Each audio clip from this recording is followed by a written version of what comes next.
Kain na tayo? Teka, dasal muna tayo. Jesus, maraming salamat po sa pagkain aming tatanggapin amin. O bakit hindi ka nag-sign of the cross? Kailangan pa ba yun?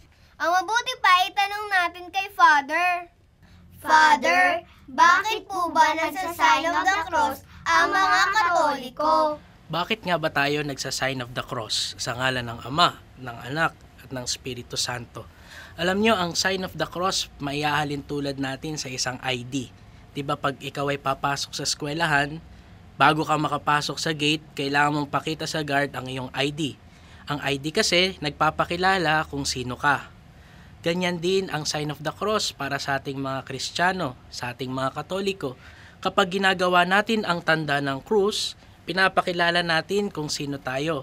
Sapagkat ang krus ang siyang simbolo natin.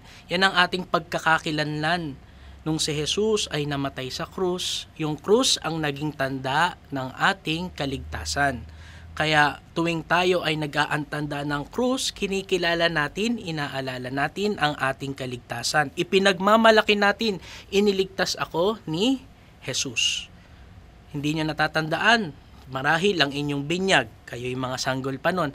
Pero nung tayo ay binyagan, sinabi ng pari sa atin, binibinyagan kita, Rolly, sa ngalan ng Ama, ng Anak at ng Espiritu Santo. Ibig sabihin, nung tayo'y binyagan, tinandaan tayo ng pari ng krus. At tuwing ating inuulit ang tanda ng krus, inaalala natin ang ating binyag. Nakikilala natin, naaalala natin na tayo'y Kristiyano. Kaya naman ang tanda ng krus dapat gawin natin ng maayos. Pinagmamalaki dapat yan sa ngalan ng Ama, ng Anak at ng Espiritu Santo. Hindi ikinakahiya yung Espiritu Santo, no? Sapagkat yan ang iyong ID. Pinapakilala mo kung sino ka. Pag ginagawa mo ang tanda ng krus, pinapakilala mo at pinagmamalaki na ikaw ay isang Kristiyano, na ikaw ay isang Katoliko. Tanda, simbolo ng ating pananampalataya. Ikalawa, ang tanda din ng krus ay isang munting panalangin. Kasi pag ginagawa natin ito, tumatawag tayo sa Ama, sa Anak, at Espiritu Santo. Kaya siguro napapansin ninyo, maraming tao, bago gumawa ng isang bagay, nag-aantanda ng krus. Ito ay isang napakagandang practice.